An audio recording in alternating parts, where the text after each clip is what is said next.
ధరించును అట్లే ఆత్మ జీర్ణమైన శరీరమును వదిలి కొత్త శరీరమును ధరించుచున్నది. Hello everybody, welcome back to Escare counters. Okay, recent గా కల్కి మూవీ రిలీజ్ అయింది. తమిళ సాంబార్ గాళ్ళు తెలుగు సినిమా మీద పడి ఏడుస్తున్నట్టు, బాలీవుడ్ మీడియా డబ్బులు ఇచ్చి మరీ మన సినిమాల మీద నెగిటివిటీ స్ప్రెడ్ చేస్తున్నట్టు, మరీ నీచంగా మై ఒపీనియన్ అనే పేరుతో నెగిటివ్ రివ్యూస్ ఇస్తూ మన తెలుగు సినిమాని మనోళ్లే తొక్కేస్తున్నారు. ఆహా, నేను అన్ని తెలుగు సినిమాల్ని పొగిడేమని చెప్పట్లే. అట్లీస్ట్ బాబున్న సినిమాని బాగుందిరా బాబు అని చెప్పండి. 27th జూన్ ప్రాజెక్ట్ గే అంటే అఫీషియల్ గా కల్కి అని అందరికీ తెలిసి ఉంటుంది. కానీ 30th జూన్ ప్రాజెక్ట్ గే అంటే కొత్త ర్యాంప్ అని వీళ్ళకి మాత్రమే తెలుస్తుంది. ఈ రోజు మనం వీళ్ళకి బ్యాక్ సైడ్ నుంచి దింపే రాడ్లకి ఫ్రంట్ సైడ్ నుంచి అని అరుపులు వినపడతాయి. కాబట్టి ఇంక లాగ్ లేకుండా స్టార్ట్ చేసే ముందు వీడియోకి ఒక లైక్ వేసుకుని కమెంట్ సెక్షన్ లో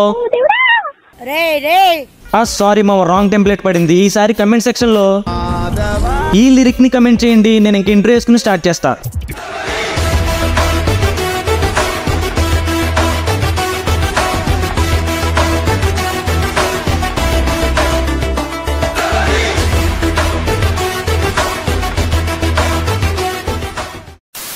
ఈ లిస్ట్ లో మనం ఫస్ట్ మాట్లాడుకోబోయేది రగడి అనే ఛానల్ గురించి. భయ్యా, నువ్వు ఇచ్చిన రివ్యూస్ చూసిన తర్వాత బయట జనాలు ఏమనుకుంటున్నారో తెలుసా? రగడినా బోసిడి. అఫ్ కోర్స్ కల్కి పర్ఫెక్ట్ ఫిల్మ్ అయితే కాదు, బట్ ఒక పర్ఫెక్ట్ మూవీ అంటే ఏంటి అర్థం నాకు తెలీదు. కల్కి మూవీ పర్ఫెక్ట్ సినిమా కాదు అన్నావు, ఓకే, మరి పర్ఫెక్ట్ సినిమా ఏది అంటే తెలియదు అంటావేంటి? అన్నా, కొండెర్రిపూకు అంటే నువ్వేనా అన్నా? మరి ఎందుకు కొండెర్రిపూకులా చేస్తావు వీడియోస్? నేను ముందే చెప్తున్నా, మేము క్రియేటర్స్ కాదు. సో మేము క్రియేట్ చేయట్లేదు, మేము జస్ట్ రియాక్ట్ అవుతున్నాం. మా ముందుకు వచ్చిన కంటెంట్. ఛానల్ పెట్టి 4 years అయింది, ఎప్పుడైనా ఈ మాట చెప్పావా? లేదు. కానీ ఇప్పుడే ఎందుకు చెప్తున్నావు అంటే కమెంట్ సెక్షన్ లో మీ వాళ్ళే. అండ్ ఆ రియాక్ట్ కూడా మా ఆడియన్స్ కోసం అవుతున్నాం. మా ఆడియన్స్ ఫ్యాన్స్ కాదు, కష్టపడ్డ డబ్బులు పెట్టి టికెట్ కొనే వాళ్ళు మా ఆడియన్స్. సో ఏం లేదు భయ్యా, డబ్బులు పెట్టి చూసే వాళ్ళందరూ మీ ఆడియన్స్ అంటున్నావు, బానే ఉంది. ఇంతకీ మీ ఆడియన్స్ కి నువ్వేమవుతావు?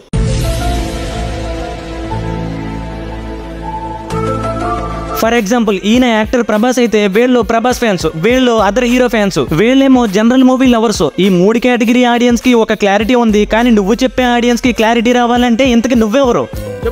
ఎందుకంటే ట్రైలర్ కి డబ్బులు పెట్టి చూడాల్సిన అవసరం లేదు. కానీ నువ్వే చెప్తున్నావు డబ్బులు పెట్టి చూసే ఆడియన్స్ కోసం మాత్రమే వీడియోలు చేస్తున్నాను అంటున్నావు. మా ఆడియన్స్ ఫ్యాన్స్ కాదు, కష్టపడ్డ డబ్బులు పెట్టి టికెట్ కొనే వాళ్ళు మా ఆడియన్స్. సో పోనీ రివ్యూ ఇస్తే పర్లేదు, కానీ ట్రైలర్ మాత్రమే చూసి సినిమాకి పిచ్చ హేట్ ఇస్తాడు. ఊహిస్తేనే భయంకరంగా ఉంది. సెకండ్ ట్రైలర్ డ్రాప్ అయింది అండ్ అంతా కొంచెం మస్కగా ఉంది. నాది HDR డిస్ప్లే, చాలా బ్రైట్ ప్యానెల్. నా దాంట్లోనే కనిపిస్తలేదు, అంత మస్కగా ఉంది. భయ్యా, ఇప్పుడు అందరిలాగా కళ్ళజోడు తీసి చూడు అని నేను చెప్పను, కానీ పింఛన్ డబ్బులు వస్తాయి కదా, వాటితో కొత్త కళ్ళజోడు కొనుక్కుని దాంతో చూడు. మహానుభావులు మాట్లాడే మాటలు అస్సలు అర్థం చేసుకోలేవు. తెలుగులో ఉన్న రివ్యూవర్స్ అందరితో ఒక ప్రాబ్లం అయితే వీడి ప్రాబ్లం ఏంటో నాకు అసలు అర్థం కాదు. గ్రీన్ స్క్రీన్ అంటాడు, బ్లాక్ స్క్రీన్ అంటాడు, ట్రైలర్ మసగ్గా ఉందంటాడు, ఆ హీరోయిన్ ఎందుకు పెట్టాడు అంటాడు, ఈ షాట్ ఎందుకు ఇలా తీశారంటాడు. ఈ షాట్ ఇక్కడ పడకూడదు. ఇంకా ఓవరాల్ గా నన్ను మించినోడు లేడు, నాకే ఎక్కువ నాలెడ్జ్ ఉందని ఫీల్ అయిపోతా ఉంటాడు.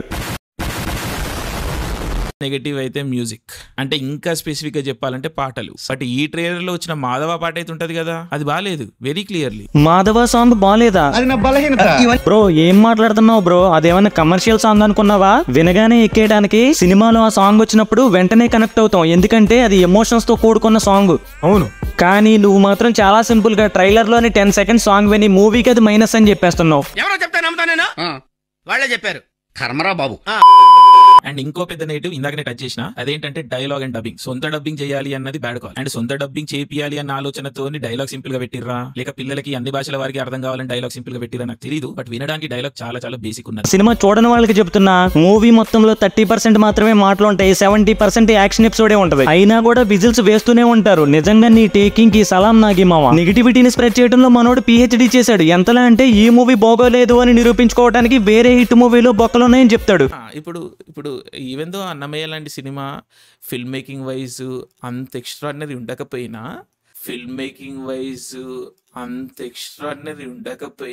మధ్యలో అన్నమయ్య ఫిల్మ్ మేకింగ్ గురించి ఎందుకు బ్రో? అప్పుడున్న టెక్నాలజీ ప్రకారం అప్పుడు బానే తీశారు కదా.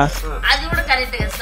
నీకు మాత్రమే ఏదో సినిమా నాలెడ్జ్ ఉన్నట్టు నువ్వు మాత్రమే తోపుతురుమోను నిరూపించుకోవడానికి మంచి మంచి హిట్ సినిమాలని పాడు చేయొద్దు. అయినా ఫిల్మ్ మేకింగ్ గురించి మాట్లాడుతున్నావు, అట్లీస్ట్ ఒక వెబ్ సిరీస్ అన్నా తీసావా అన్న నువ్వు? ఇప్పుడు కొంతమంది నిబ్బాగాళ్ళు కమెంట్ సెక్షన్ లోకి వచ్చి రివ్యూ ఇవ్వాలంటే షార్ట్ ఫిల్మ్ వెబ్ సిరీస్ తీయాలా అని అడుగుతారు. రివ్యూ మాత్రమే చెప్పడానికి సినిమాలు ఏం తీయక్కర్లేదు, కానీ సినిమాని ఎలా తీయకూడదో మీరు వీడియోలు చేస్తున్నారు కదా, అప్పుడు కనీసం మీరు షార్ట్ ఫిల్మ్ అయినా తీసి ఉండాలి కదా. ఇవన్నీ చేసేదిగాని అనుకుంటున్నారు, కింద స్థాయికి తెగజారిపోయారు. ఈ రగడితో పాటు బీన్ బ్యాగ్ అని ఇంకొకటి ఉంటాడు మామ. వీళ్ళిద్దరిని లైవ్ లో చూస్తుంటే చూడటానికి మనకి 2 కళ్ళు సరిపోవు, ఇంకో 2 కళ్ళు దింకి రావాలి ఎక్కడి నుంచి అయినా. ముందు మీరు యూట్యూబ్ స్క్రీన్ లో ఎలా కూర్చోవాలో తెలుసుకోండిరా బాబు, తర్వాత 70mm స్క్రీన్ గురించి మాట్లాడదురు గాని. చావు దెబ్బ కొట్టాడ్రా. ఆ బీన్ బ్యాగ్ అంత ఖాళీగా ఉంటాడో ఏంటో తెలియదు కానీ వీడెప్పుడు లైవ్కి పిలిచినా వచ్చేస్తాడు. పోనీ లైవ్ లో ఏమైనా ఉద్ధరిస్తాడా అంటే లేదు. లైక్ యాక్చువల్లీ ఇలాంటి పదాలని గ్యాప్ ఇచ్చి మాట్లాడుతూ లైవ్ ని ఇంకా ల్యాగ్ చేస్తాడు. ఇప్పటి వరకు మనం కల్కి మూవీ గురించి మాత్రమే మాట్లాడుకున్నాం మావా. ఈ రగడి బ్రో ఇంకా చాలా మూవీస్ మీద ఇలాగే మాట్లాడున్నాడు. వాటి గురించి కూడా మీరు తెలుసుకోవాలనుకుంటే ఈ రగడి ఛానల్ మీద నేను 2 రోస్ట్ వీడియోలు చేశాను. ఆ లింక్స్ వీడియో డిస్క్రిప్షన్ లో ఉంటాయి. ఈ వీడియో అయిపోయిన తర్వాత వెళ్ళి ఒకసారి చూడండి మావా. ఇప్పుడు మనం మాట్లాడుకోబోయేది ఎండలో తిరిగిన వాడిపోని పూల చొక్కా గురించి. హాయ్ గాయ్స్, కల్కి 2898 AD సినిమా చూసాను భయ్యా. సినిమా స్టోరీ చాలా సింపుల్ భయ్యా. అవునవును, చాలా సింపుల్. ఎంత సింపుల్ అంటే 600 కోట్లు పట్టింది ఆ సినిమా తీయడానికి. అంత సింపుల్. అంత పెద్ద కాస్ట్ అండ్ క్రూన్ పెట్టుకుని 4 years పట్టింది కదన్నా అంత సింపుల్ స్టోరీ తీయడానికి. పువ్వు మీద తన్నాలి వీడిని, ఎర్రి పువ్వా. ఈ సినిమాలో కాంప్లెక్స్ అని ఒక ప్లేస్ ఉంటుంది భయ్యా, కానీ స్టోరీ అంత కాంప్లెక్స్ గా ఉండదు. కాంప్లెక్స్ ఆహా, ఏం ప్రాస బ్రో. ఒరే నిప్పు, ఇంకా ఎన్నాళ్ళ పొట్లో దక్కుంటూ బయటకు వచ్చి చూడు, నీకంటే బాగా ప్రాస మాట్లాడుతున్నాడు వీడు.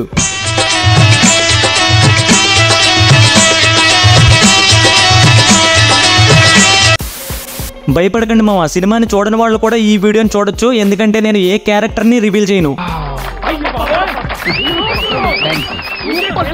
కల్కి భగవానుడు దీపిక కడుపులో పుడతాడు భయ్యా. కల్కి భగవానుడు పుట్టలేదురా ఇంకా. కల్కి పుడుతుంటే కొంతమంది చంపాలని చూస్తారు, కొంతమంది కాపాడాలని చూస్తారు. ఇది పార్ట్ 1. కమల్ హాసన్ గారి క్యారెక్టర్ కి ఒక అసిస్టెంట్ ఉన్నాడు భయ్యా, ఆయన కూడా బాగా చేశాడు. ఆయనకి స్క్రీన్ టైం చాలా ఎక్కువ ఉంది అందరితో కంపేర్ చేస్తే. కమల్ హాసన్ గారి అసిస్టెంట్ అంటే ఎవరో కాదండి, ఇదిగో ఈ క్యారెక్టర్ అనమాట. మన రగడి భయ్య ఏమో ట్రైలర్ మాత్రమే చూసి ఈ క్యారెక్టర్ ఎక్కువసేపు ఉండకూడదు, చాలా ఇరిటేటింగ్ గా ఉంది అంటాడు. నెగటివ్ నాకు ఈ శాశ్వత చాటర్జీ క్యారెక్టర్ అనిపిస్తున్నది. ఆయన డబ్బింగ్ బాగాలేదు అండ్ ఆయనకు ఫుల్ లెంత్ రోల్ ఉన్నట్టు అనిపిస్తున్నది. ఈ ట్రైలర్ లోనే ఇరిటేట్ చేస్తుండే ఆయన. ఇంకా పూల చొక్క భయ్యేమో ఈ క్యారెక్టర్ కి స్క్రీన్ స్పేస్ ఎక్కువ ఉంది, బాగా చేశాడు అంటాడు. రివ్యూస్ ఇచ్చే వీళ్ళిద్దరు మైండ్ సెట్ మ్యాచ్ అవ్వట్లేదు. మళ్ళీ మీరేంట్రా సినిమాలు ఎలా తీయాలో చెప్తారు. ప్రభాస్ కి స్క్రీన్ టైం కూడా అంత ఎక్కువ లేదు. సినిమా స్టార్టింగ్ లో 15 minutes లాంగ్ గ్యాప్ తప్ప ప్రభాస్ ఎక్కడెక్కడ కనిపించలేదో చెప్పరా. ఎవ్రీ 2-3 minutes ఒకసారి ప్రభాస్ కనిపిస్తూనే ఉంటాడు మావా. మరి వీడు సినిమా చూసేటప్పుడు కళ్ళల్లో కన్నప్ప కత్తి పెట్టుకున్నాడో ఏంటో. యాక్షన్ ఎపిసోడ్స్ అంత గ్రేట్ గా లేవు భయ్యా, అన్ఫార్చునేట్లీ. డిసప్పాయింట్ చేశాయని చెప్పాలి. సినిమా మొత్తం గ్రీన్ స్క్రీన్ లోనే తీసారని తెలిసిపోతుంటారు. ఏంది బ్రో అవి కళ్ళ ఎక్స్రేలా రోబో మట్టుకు పుట్టినట్టు అంతా కళ్ళతో స్కాన్ చేసి చెప్పేస్తున్నావు. సరే బ్రో, కాంప్లెక్స్ లో ఒక సాంగ్ ఉంది కదా, దాన్ని గ్రీన్ స్క్రీన్ తో చేశారా, బ్లూ మ్యాట్ తో చేశారా, లేదంటే ఇంకేమైనా టెక్నాలజీతో చేశారా? నీకు తెలిసిపోతుంది కదా, నువ్వు చెప్తే మేము కూడా తెలుసుకుంటాం. అంటే అది దిశా పటాని హాట్ ఉంది భయ్యా, కొంచెం సేపే ఉంటుంది కానీ షీ సిజిల్స్ ఆన్ స్క్రీన్. వీడికి దిశ పటాని హాట్ గా కనిపించింది కాబట్టి కొంచెం సేపు కనిపించినా కూడా కొట్టేసుకుంటున్నాడు. అదే ప్రభాస్ క్యారెక్టర్ పెద్ద పెద్ద స్టంట్లు చేసినా కూడా వీడికి కొంచెం సేపే కనిపించాడంట. భయ్యా ఇంకోసారి ఇలాంటి ఎర్రిపోకు రివ్యూలు పెడితే టమాటాలు కాదు నీ ఒట్టకాయలు పీసుకేస్తారు. ఇన్నాళ్ళు రివ్యూవర్స్ అందరిలో నువ్వే కొంచెం బెటర్ అనుకున్నాను భయ్యా, కానీ నువ్వు కూడా ఇలాంటి ఎర్రిపోకు పాయింట్లతో పిచ్చి రివ్యూలు ఇస్తావని ఎక్స్పెక్ట్ చేయలేదు. అందుకేనేమో మనోడికి 10,000కు పైగా అన్సబ్స్క్రైబ్ చేశారు, స్టిల్ చేస్తూనే ఉన్నారు.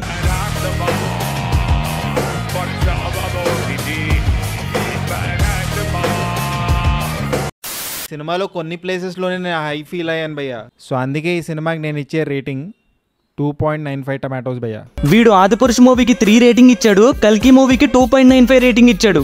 రేటింగ్ ఇవ్వడం తప్పనట్లేదు, కానీ ఏం బేస్ చేసుకుని ఆ రేటింగ్ ఇచ్చావు అది చెప్పు నాకు.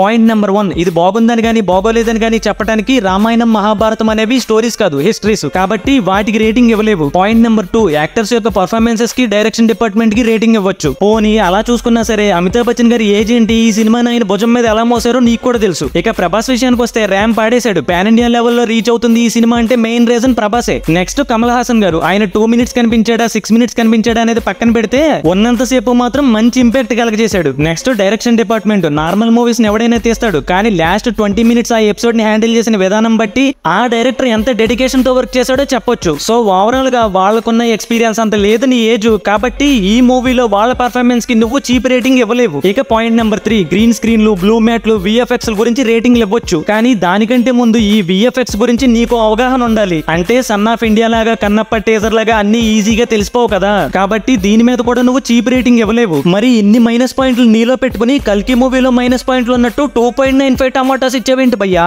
నేను మళ్ళీ చెప్తున్నా, రేటింగ్స్ ఇవ్వడం తప్పు కాదు, కానీ ఏం బేస్ చేసుకుని రేటింగ్ ఇస్తున్నావు అది చెప్పు ముందు. చెప్పవా? నేను ఫైనల్ గా నీకు ఒకటే చెప్పాలనుకుంటున్నాను భయ్యా, నెక్స్ట్ నుంచి అయినా సరిగా రివ్యూస్ ఇవ్వు. లేదు నేను దీన్ని ఈగోకి తీసుకుని ఇలాంటి రివ్యూస్ ఇస్తాను అన్నావు అనుకో, అప్పుడు పబ్లిక్ మొత్తం ఒకటే చెప్పుద్ది, ఇలాంటి ఫేక్ రివ్యూస్ ఇచ్చే వాళ్ళని అన్సబ్స్క్రైబ్ చేసుకోవచ్చు కదా. పుచ్చుక్ పుచ్చుక్.